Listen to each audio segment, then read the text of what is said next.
bucin. Dirimu ya bucin ya, Bu. No.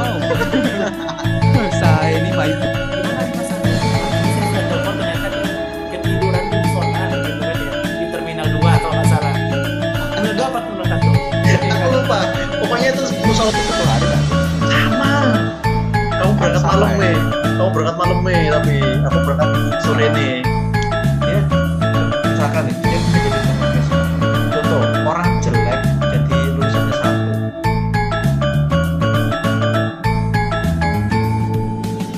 Oke, halo semuanya. Ketemu lagi di podcast Hanya Insani di dalam sesi mencari makna. Kali ini kami akan membahas tentang healing. Itu adalah sebuah kebutuhan atau ngikutin tren. Masih bersama orang yang sama, yaitu Alvina Indana Zulfanos Fari. Alvina Indana Halo, Zulfa. halo. Oke, oke. Mungkin kita lihat aja dulu sih. Soalnya yang mengusulkan si Alvina tentang ini kebutuhan atau sebuah tren. Maksudnya apa? Healing itu mengikuti kebutuhan atau tren. Itu gimana, Vin? Oke, kan akhir-akhir ini kan banyak banget yang bahas tentang self-healing, dikit-dikit orang post di Instagram, captionnya self-healing, bikin story, captionnya self-healing. Nah, healing itu Ah. sendiri yang sebenarnya artinya penyembuhan kan, secara harfiah kan artinya penyembuhan, entah itu penyembuhan setelah sakit, entah itu karena capek, pokoknya healing itu penyembuhan ya. Nah, karena healing ini banyak dikenal oleh orang, apalagi di era pandemi ini, orang-orang ngikut apa ya, sering jalan-jalan atau keluar-keluar dengan kedok healing. Jadi banyak yang apa ya, menghilingkan diri atau menyembuhkan diri dengan apa ya, dengan alibi mengikuti tren kayak gitu. Sebenarnya kan healing itu kan nggak hanya cuma jalan-jalan atau ngabisin duit aja kan, sebenarnya banyak macam-macam healing itu sendiri. Tapi yang menjadi tren sekarang adalah healing itu jalan-jalan terus pergi ke tempat wisata ini itu yang jadi konsep kita hari. Oh, jadi gitu konsepnya. Oke, sekarang coba kita lihat dulu dari hal yang positif aja dulu, yang bagus lah. Kita lihat dari sisi yang bagus dari healing itu. Mungkin teman-teman juga sadar, dan Vina juga sadar, orang semakin kesini semakin aware dengan kesehatan mental. Nggak cuma kesehatan fisik saja, atau nggak cuma kesehatan sehat pikir. Kan kalau tak lihat ada 3 kesehatan kan, ada kesehatan mental, kesehatan pikir, atau kesehatan literasi, dan kesehatan fisik. Nah, selama ini kan kita mungkin awal-awal dulu kita yang paling utama adalah di dalam jiwa yang gimana? Dalam tubuh yang sehat Iya, terdapat pikiran yang sehat. di dalam tubuh yang sehat terdapat jiwa yang kuat. Jadi kan kita Nah, fokusnya dulu ke tubuh dulu kan, ke fisik dulu kan, ke fisik dulu. Setelah fisik itu sehat, fisik itu kuat, setelah fisik sehat maka otomatis jiwanya kuat. Ternyata belum tentu gitu kan. Akhirnya soalnya banyak orang gila di luar sana yang kelihatan fisiknya kuat tapi secara mental enggak. Terus dihubungkan dengan pikir. Banyak orang yang loro pikir, nggak bisa menelaah antara secara logika itu A, tapi kenapa meskipun secara logika ini A, aku tahu kalau ini A, tapi kita masih mengikuti kok ini B, gitu kan. Tapi kok kita masih melakukan B. Akhirnya ternyata nggak cuma 2 itu yang harus sehat, mental juga sehat. Nah, bagusnya adalah sekarang orang-orang mulai aware dengan kesehatan mental, itu bagus sih. Tapi ternyata mereka juga nggak sadar ada kesehatan yang lain yang mendukung kehidupan, kesehatan finansial, betul kesehatan sekali. finansial juga, dan juga mungkin kesehatan sosial itu juga. Jadi gini, seharusnya kalau mau sehat secara sehat seutuhnya, kita harus pertimbangkan dengan kesehatan yang lain. Healing itu penting loh, bener. Healing itu penting, sangat penting, karena kita aware dengan kesehatan mental kita. Seperti kasus yang tadi, kita hanya fokus ke kesehatan fisik, belum tentu jiwa kita sehat. Kita hanya fokus ke kesehatan literasi, nyatanya banyak orang yang di luar sana yang eh, apa namanya, secara kognitif atau secara pemikiran tinggi, tapi ternyata mereka melakukan melakukan hal yang itu. Kan banyak toh sekarang kayak gitu, banyak oknum kayak gitu. Nah, ya kita harus mensinkronkan semua kesehatan. Healing boleh, healing malah malah tak anjurin loh.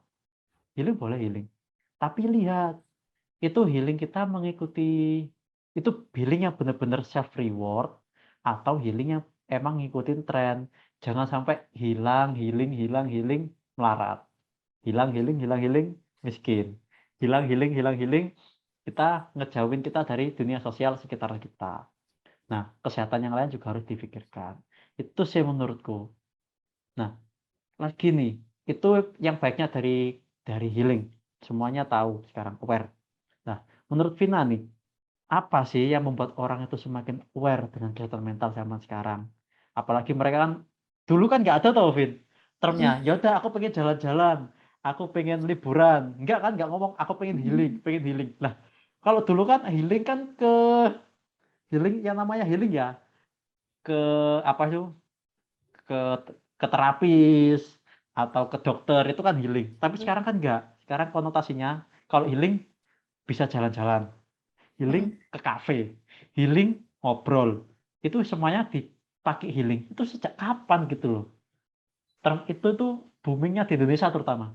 Oke, ke pertanyaan yang pertama dulu ya, yang sejak kapan orang-orang tuh aware tentang kesehatan mental tadi. Satu jawab, ya nggak satu sebenarnya. Yang paling besar dampaknya itu karena satu sosial media.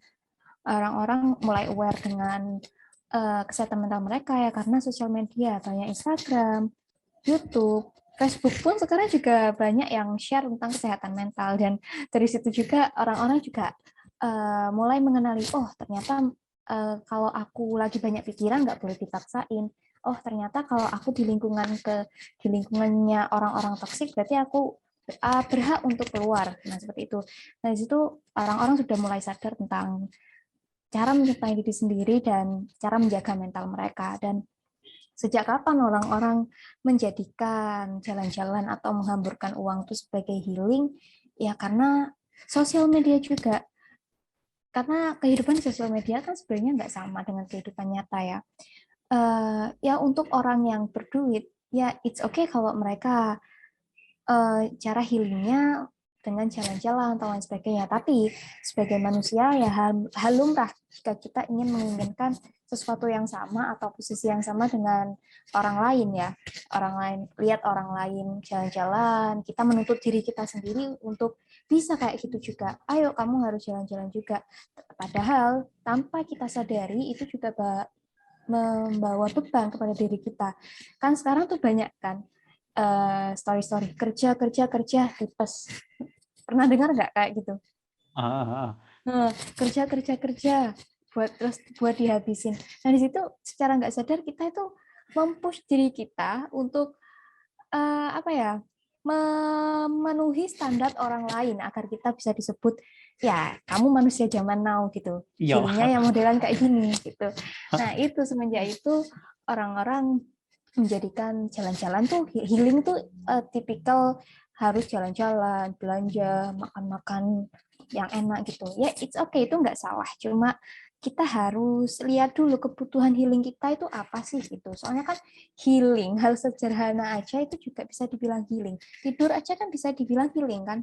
Nah, jadi kita harus lihat dulu nih, kebutuhan healing kita itu apa. Misal kalau capek, habis kerja, habis nugas, ya healingnya apa? Tidur, gitu kan.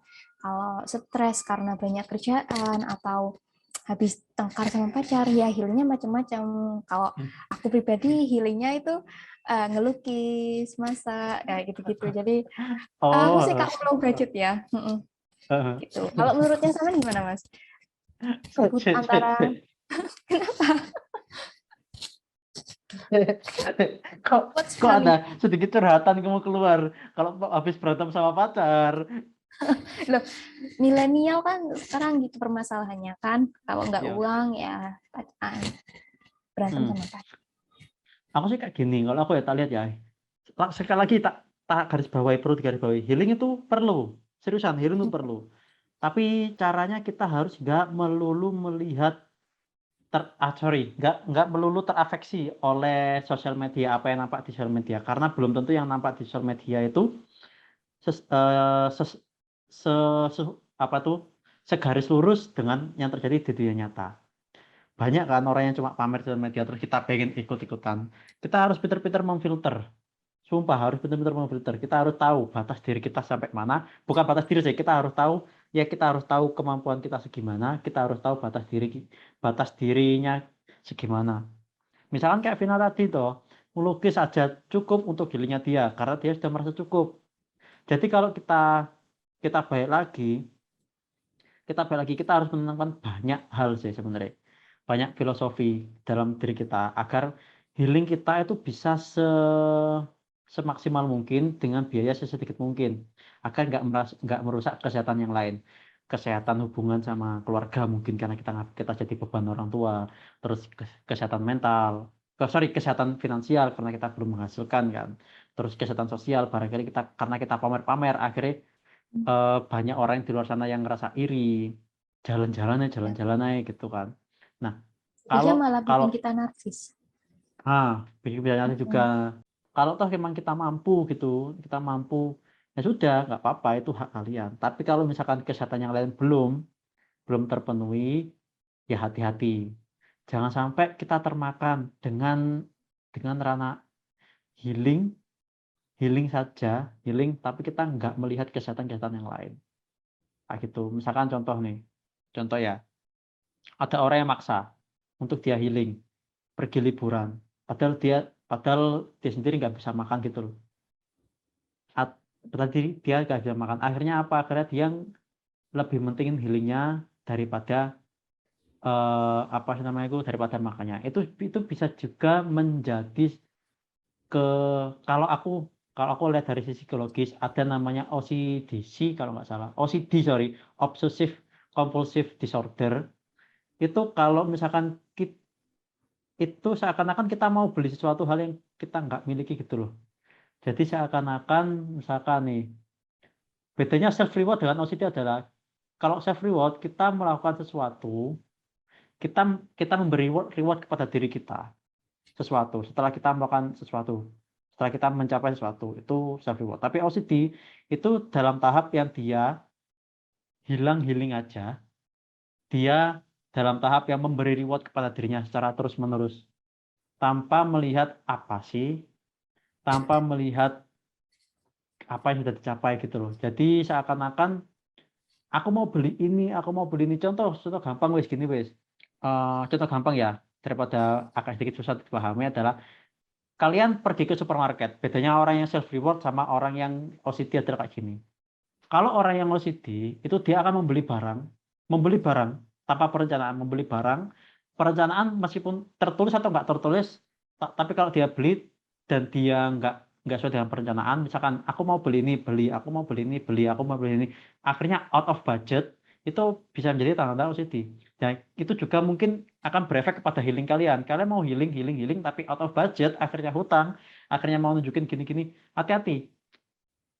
Nanti akan bisa merujuk ke narsis. Ada dorongan-dorongannya lain. Bisa kalian mau narsis, bisa kalian mau misalkan ada inner child intact juga, inner child dalam diri kalian untuk memuaskan, hati-hati aja. Nah, kalau orang yang self reward atau self reward itu dia in budget. Jadi ada perencanaan meskipun ditulis atau enggak. Nah, sebaiknya healing yang memang benar-benar kebutuhan adalah saat kalian merasa stres atau merasa terbebani dengan kehidupan kalian, ya on budget. Jadi jangan terlalu berlebih-lebihan sampai hutang banyak. Kalau misalkan on budget, oke, gaskan saja. Gitu. Jangan toh melulu karena ngikutin tren, terus pengen ke sini, pengen ke situ. Akhirnya kecelek. Banyak loh. Kemarin yang di sosial media kan kelihatannya bagus kan. Pas sampai di sana ternyata ngeletek. Iya, nggak serius. Ternyata nggak sesuai dengan ekspektasi. Kayak di mana? Lupa aku. Ada kan kemarin yang di Yogyakarta, Vin. Apa? Yang foto di Padang. Foto di Padang. Foto di padang rumput gitu loh. Padang rumput. Terus bagus banget kan. Sampai sana ternyata gitu doang. Ya, banyak tempat wisata kayak gitu emang. Gitu loh. Jadi jangan jangan termakan dengan sosial media segampang itu. Kalian harus riset. Itu pentingnya membaca sekali lagi. Pentingnya kalian kalian mensehatkan kognitifnya, mensehatkan cara berpikirnya sebelum mensehatkan mental. Kalau aku tak lihat kayak gitu, agar semakin bijaksana dalam dalam proses healing kalian. Banyak hal sih, sesimpel itu. Kalau aku tak lihat, semakin ke sini, entah yo, karena dulu sosial media kan juga booming kan, tapi term healing ini belum belum se-booming sekarang, belum se-booming sekarang. Apakah karena efek COVID gitu loh? Karena efek pandemi yang semakin kita kan semakin jarang untuk berinteraksi, ada penjarakan sosial gitu kan, Vin. Apa aku tak lihat sendiri ya, apa ini karena banyak orang, terutama yang sisi orang ekstrovert kan, mereka ingin keluar dan terbatasi. Terus akhirnya mereka mencari objek-objek wisata, mereka mencari tempat-tempat luar yang belum pernah dikunjungi untuk eksplorasi. Ya, semakin berlombalah orang untuk menciptakan tren, untuk mengikuti tren. Lah sedangkan orang yang introvert itu seakan enggak gitu loh. Kalau untuk sekarang. Tapi kenapa saat zaman dulu atau nanti mungkin saat sudah mulai penjarakan sosial hilang, seakan-akan term healing nanti akan hilang. Seakan-akan aku tak lihat ya, seakan-akan term healing ini akan up kalau orang ekstrovert yang kena. Sedangkan orang introvert yang dari dulu yang stres kayak gitu kan, mereka healingnya diem aja. Mereka healingnya lebih ke itulah aku pengen sendirian, pengen menenangkan diri kayak gitu. Mereka dulu ya banyak kan, dulu kan masih gak bicara sosial kan. Nah itu mereka nggak ngomong healing. Kenapa sih fenomena ini? Aku yang tak heran ini gini loh. Fenomena ini kenapa term healing ini muncul saat orang ekstrovert dikekang dan bukan saat masa dulu saat belum ada penjarakan sosial. Saat dulu kan orang introvert yang merasa terbebani karena mereka Iya. harus keluar, harus bersinggungan terus dengan orang lain. Itu nggak ada term healing. Apa ya? Kalau Sadar nggak? menurutku itu sih. Iya sadar, karena mulai pandemi ini loh, kan Heeh. semua orang harus diem di rumah, nggak ada kegiatan apa-apa, kegiatan hiburan nggak ada kan, tempat-tempat hiburan juga ditutup. Sedangkan ya orang ekstrovert sendiri, apa ya, bisa dikatakan kalau harus keluar gitu loh, healingnya itu Heeh. harus keluar. Ya jadi ya mungkin itu sih. Ayo kan kayak aku kalau tak lihat sendiri sama tak pikir-pikir, kok seakan-akan term healing ini booming saat orang ekstrovert yang mengkeluarkan gitu loh. Sedangkan saat saat dulu saat belum ada penjarakan sosial, belum ada apa sih penjarakan sosial, social distancing, kan orang introvert yang merasa yang terbebani. Mereka harus struggling keluar gitu kan. Sekarang zona nyamannya anak-anak yang introvert. Weh, kelas aja di rumah, setelah gini tidur, rebahan, tetap kerja gitu kan. Tetap kerja tanpa menghasilkan uang, tertidur. Dah, kok pada zaman sebelum COVID ini, sorry nggak dulu-dulu banget sih. Pada zaman sebelum COVID ini, kok term healing ini, ya mungkin selain juga karena sosial media kan, term healing ini seakan-akan eh, nggak di-up gitu loh, nggak di-blow up. Jadi kalau aku melihatnya ya, mungkin aku akan sedikit, apa sih tak lihat ini, sedikit merasa judgmental juga, akan sedikit judgmental. Kenapa? Saat orang ekstrovert yang merasa terkekang, term itu akan blow up, istilah-istilah akan blow up. Nah, kenapa saat orang introvert merasakan hal itu, ya udah tenang-tenang aja, itu nggak akan jadi tren, sadar nggak? Apa mungkin apa Banyak mungkin loh. ini ya, nggak tahu sih, ini aku ngomong nggak berdasarkan penemuan atau penelitian ya, Heeh, atau heeh. mungkin aku ngomong sebagai seorang introvert Opinimu. gitu. Heeh. aku mungkin kecenderungan orang ekstrovert untuk menggunakan sosial media itu lebih gede daripada introvert. Kan? Aku sendiri, aku kan introvert nih. Gunain sosial media itu ya cuma buat hiburan, bukan untuk mengekspos diriku. Jadi apa yang aku lakuin jarang banget aku ekspos. Nah, sedangkan orang ekstrovert dia tuh mereka tuh ada apa ya istilahnya pede gitu loh untuk menceritakan kehidupan mereka, untuk membagikan apa yang mereka lakukan dan mungkin mulai dari situlah gitu loh, mulai dari satu orang membagikan orang lain kan sekarang sekarang aja banyak orang di sosial media kan disuruh share ini, disuruh share itu tuh mau kan jadi tren. Nah, and I think orang-orang introvert juga nggak semua orang introvert bakal mau gitu loh buat share begituan. Jadi itu sih kecenderungan orang extrovert untuk menggunakan sosial media juga yang jadi salah satu faktor kenapa tren healing ini jadi booming. Hmm. Hmm. Jadi gitu, aku tak lihat dari sisi kayak gitu sih. Tren awal mula tren healing itu kayak gitu, tak lihat. Jadi nggak cuma karena dari sisi pandemi juga berpengaruh, terus sosial media juga berpengaruh. Tapi kecenderungan orang yang kecenderungan tren itu akan blow up kalau saat orang mau apa itu apa sih orang mau untuk gimana ya ngomongnya ya orang mau untuk mengekspresikan dirinya itu akan tren dan kecenderungan itu dimiliki oleh orang ekstrovert. Sedangkan orang introvert, aku nggak tahu. Dengan orang introvert itu mereka seakan-akan menjadi follower aja dari tren. Nah, untuk kalian teman-teman, mau introvert kah, mau ekstrovert kah, mau ambivert kah, atau omnivore, kalian punya hak untuk mengekspresikan diri. Punya hak, semuanya punya hak. Tapi ya itu, sekali lagi, batasi. Self control itu penting, seriusan penting banget. Orang ekstrovert, self control kalian juga harus latihan. Orang introvert, self control kalian juga harus benar-benar harus diatur, di-manage lah. Enggak kalau emang harus ngomong ya ngomong, kalau enggak ya enggak. Itu orang introvert lah.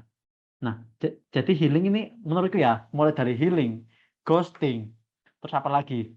Banyak fenomena yang terjadi ini karena orang berani untuk mengekspresikan diri. Dan itu cenderung dimiliki orang-orang ekstrovert. Tapi bukan berarti orang introvert nggak bisa menciptakan tren. Bisa orang introvert bisa menciptakan tren kok. Tapi entah Win ya. Nanti kita bahas wis. Trennya diciptakan introvert sama ekstrovert itu aku kalau tak lihat dari sisi yang itu agak sedikit unik.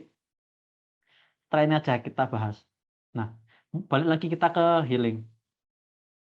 Menurut Vina nih, sebagai orang introvert atau yang mengkotakkan dirinya sebagai orang introvert, healing apa sih yang pas untuk Vina? Sebenarnya banyak healing yang pas buat aku sesuai kebutuhan. Aku bilang yang masalah aku yang bilang tadi bukan berarti aku nggak suka jalan-jalan ya. Orang introvert juga suka banget jalan-jalan kan. Cuma cara dia menikmati, cara kita menikmati itu beda. Ada yang Nah, gimana? misalnya aku orang introvert, ketika aku jalan-jalan keluar, aku lebih milih menikmati kayak ya buat aku sendiri itu nggak usah di post-post, nggak usah diapa-apain gitu kan. Itu cara aku healing kalau lagi keluar jalan-jalan.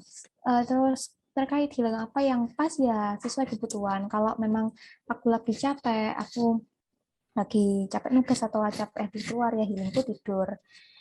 Kalau misal capek karena suntuk nggak ketemu orang atau ya pasti tahu lah ya rasanya gimana kayak kurung di rumah ya healingku ya jalan-jalan gitu kan. Kalau misal sumpek atau apa ya sumpek atau lagi kehabisan ide ya healingku Heeh. ngobrol sama orang lain gitu. Jadi sesuai kebutuhan sih Oke. gitu. Nah, prosesnya lebih banyak yang mana, Vin? Lebih banyak merenungi diri atau berhubungan dengan luar?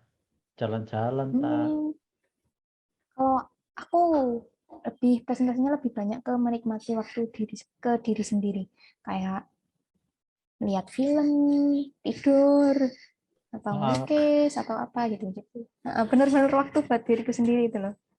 Oke, jadi gitu ya teman-teman. Jadi healing itu nggak melulu harus keluar kok, seriusan. Ini salah satu contohnya. Afina ini anak introvert, dia mencap dirinya sebagai introvert. Nah, ya udah di rumah. Kalau aku ya, kalau aku orangnya ambivert, alhamdulillah ambivert. Jadi yo dua-duanya bisa keluar, bisa di dalam. Enak gitu. Jadi nggak melulu harus healing itu nggak melulu harus keluar kok. Jadi nggak melulu harus ngabisin uang. Kalau emang healing kalian harus ngabisin uang dan keluar, set up budget aja. Misalkan keluar dan akhirnya kalian mau ke pantai gitu kan, habis kira-kira 1 juta. Ya udah on budget aja. Sedangkan kalian cuma uang 500. Ya sudah jangan dulu, tahan dulu. Atau kalian ganti pakai apa misalkan misalkan ke samping kali yang ada pasirnya, ke samping danau yang ada pasirnya.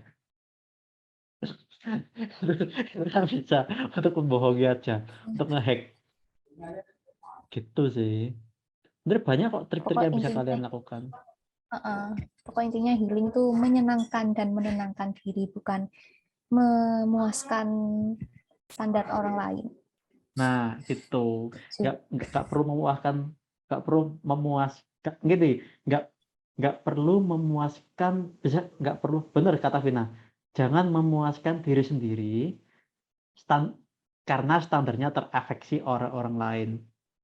Itu jangan, hati-hati, benar kata Vina, jangan memuaskan, apalagi kan kalian terjebak dengan aku puas nih kayak gini karena si ini kayak kesini kan. Sebenarnya kalian tuh mau memuaskan diri kalian atau memuaskan orang lain? Atau kalau kalau misalkan emang kalian kayak gitu, ya lihat dulu kondisimu, Bajul. Lihat dulu kondisimu.